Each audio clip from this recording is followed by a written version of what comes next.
Today we're going to be talking about how the high prices of feminine reproductive products affect women in the U.S. With this research question, we have developed 4 different lenses, being scientific, social, ethical, and economic. Through the scientific lens, I will be demonstrating to you all how this affects women's pads, tampons, and birth control, and how that affects us on the inside. Through my social lens, I will be showing you guys how women and their wallets are affected, as well as the difference between men and women. Through the ethical lens, I'll be showing you guys how these prices affect women externally and internally. Speaking through the economic lens, I'll be discussing how much more women pay compared to men and how women cope when unable to afford hygiene products they need. With those lenses and that research question, we have came up with 3 solutions, and with our first solution being One of our solutions is to keep the tax on the products but lower the price, but a limitation of that is it would be really difficult to get the government and these product companies to agree with us and understand to lower the prices. our second solution that we came up with was that providing free hygiene products in all women's public restrooms. What this will do for women is help them if they have a surprise or if they can't afford the products in a store, they're already there in a public restroom where they can access them. The only implication of this is that women usually already carry around their own products in their purses, so it wouldn't be as effective for them. But for people who are homeless, like women who are homeless, and they can't afford these type of products, this will be beneficial for them. And our third solution we came up with is to use different types of feminine products, such as the menstrual cup or the reusable period underwear. And the only limitation we came up with this is that for some women, it would be an uncomfortable transition from like tampons and pads to these other types, and the tax would still be there, although you wouldn't be spending as much money because they are reusable. The tax would still be there. On average, in 1 year, a woman will spend anywhere from $120 to $144 on feminine hygiene products. As you can see, the price of tampons has gone down over the years from 71 cents in the 1930s to 18 cents in the 2000s, where on the other hand, you have pads which have gone up in price from 16 cents in the 1970s to 30 cents in the 2000s. Relating back to what Jamie said, this equation goes to show how expensive it really can be. The $773 shows how much it is to have a period over a lifetime, and the worst part is that's the price without the pink tax, so who knows how much more expensive it would be with it on.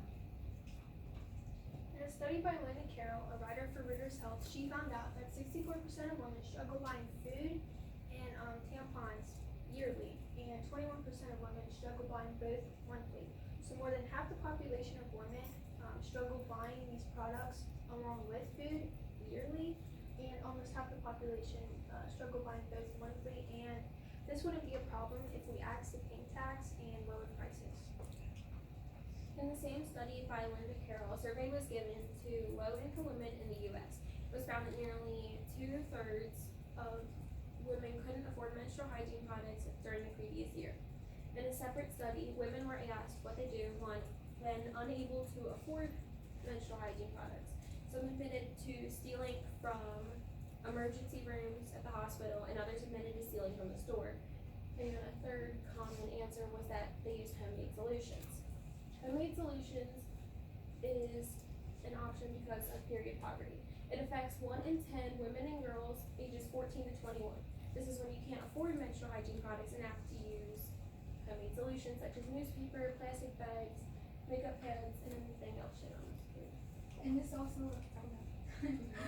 also affects women in a health condition way, because by using these things, it can also cause bacteria in our area, and we wouldn't want that because that's more cost to go to the hospital and get that treated. So Implants such as Nexplanon and Planon cost over $800 each. Intrauterine devices such as the Mirena and Paragard cost over $1,000 each. Birth control is an alternative and provides more protection than a condom, but when implants cost over $800 and IUDs cost over $1,000, it's hard to choose because along with these there can be underlying problems that don't make them worth it. And this is why young teens get pregnant, because they can't afford the birth control that So as Ava stated before, the intrauterine device is another form of birth control, but for sure it's called the IUD. Now with the IUD, without insurance, it costs up to $500 to $1,000, and it depends on which type of IUD you get. But if you do get insurance, the cost can either be lowered or taken away for free. So, but as I said, it also depends on the type of IUD you use. So there's the copper one, and there's like this other metal one.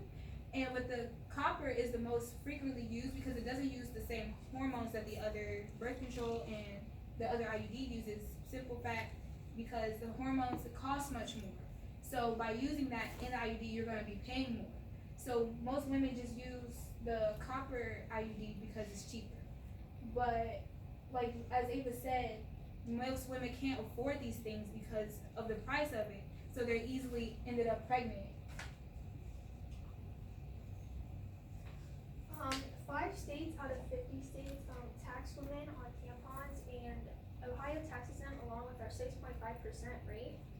And women in California spend over $20 million each year of a lifetime, so that's about 40 years. So that adds up to $80 million over a lifetime for hygiene products. Looking at dress shirts, we can see that the women's average is $58.11 and the men's average is $51.46. Now, although it may not look like much of a difference, there is a $6.65 cent difference, and the dress shirts are essentially made out of the same material, so it doesn't really make sense as to why women have to pay more than men do. On average, a woman pays 7% more than men do. For example, razors. A woman may pay $8.63 for a 3-pack of plastic razors, whereas a man would pay $5.30 for a 4-pack of metal razors. Men are paying lower prices for higher quality and quantity, whereas women are paying higher prices for lower quality and quantity. 18% of women did not have coverage on birth control, and 64% of women paid full cost out of pocket. Now for college students, the prices are tripling because of the Deficit Reduction Act signed by President George Bush, and this is where pharmacies can't discount the birth control for college students, so the prices are tripling, and on top of that they have to pay for rent, food, clothes, and supplies. Now relating back to what Ava said, a study from the American College of Obstetricians and Gynecologists showed that 2 out of 3 low-income women cannot afford these products, and one issue of that is being taxed. A study from Northwestern University Law Review says that if we get rid of the tax, it would create fewer administrative complexities, meaning that the prices will be lowered so that the products will be able to reach more women overall. And overall, it would just be less stigmatizing. It'd be a lot easier for women to get it. It'd be a lot easier for these companies to make these products. So as my companion stated before, that all of these products are being taxed, but women around the world are wondering, what are these taxes actually going towards? So what they're actually going towards is pesticides. Pesticides, since cotton is grown in fields, farmers have to tend to those fields. So what they do is they put these pesticides on them to keep away infectious diseases, insects, and the regular disease, and to control weeds. So by doing this, cotton is absorbing at least 55 million of these pesticides, which is going in close to and inside of our bodies, which can cause us to be very sick or in a hospital. So the side effects of this for tampons and pads, it can cause toxic shock syndrome, which is long for TSS. And what this does, it causes irritation, infections, and growth of bacteria, as shown on this woman's leg here. And for IUD and birth control, there's also side effects that go with that too. With the IUD, it can fall out or it can move. By moving, you would have to get more surgery done, which is more money going out, because you have to physically put it back into the right spot. And if it falls out, that would just be very embarrassing, and you would have to pick it up and still put it back in. And then with regular birth control, it can either shorten or terminate periods, which is a good thing. So overall, we believe that women shouldn't have to pay for their menstrual products because it's not a choice that we have. Whereas men, they have choices of buying condoms. So thank you, and that's our presentation.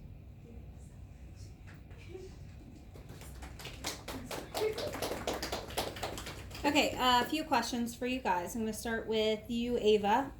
Give one specific way that your thinking changed as a result of learning about Cassidy's findings.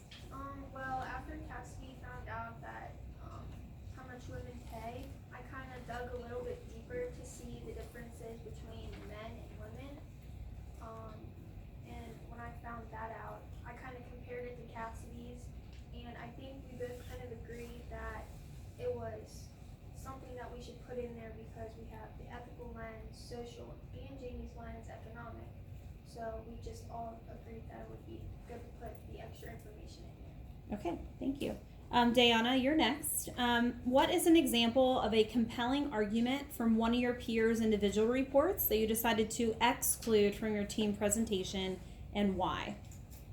Well, the argument that we decided to exclude was mine because, because we also did, besides the birth control and tampons and things, we decided to talk about like how it affects our clothing. It was my lens. It didn't really correspond with the rest of them, so we decided to exit out because it would have made as much sense because of allergic reactions are not that typical when it comes to clothes and things versus where tampons and pads, there are more allergic reactions. Okay, thank you. And then next is Cassidy. Describe an argument from one of your peers' individual reports that made you think differently about your team's solution or conclusion. Well, I didn't know about the IUD. Like, I had no clue about that until Ava and Diana told me about it.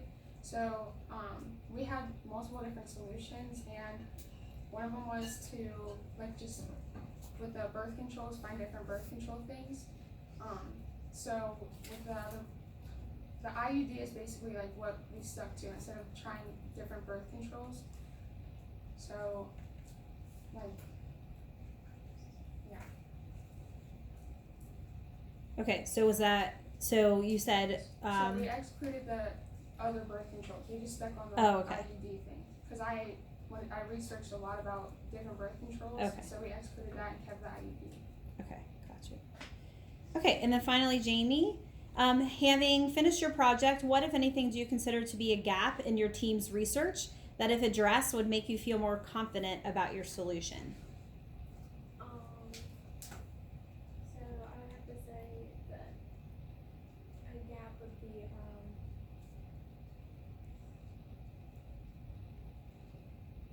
So what's a gap in your research that, if addressed, would make you feel more confident about your conclusion?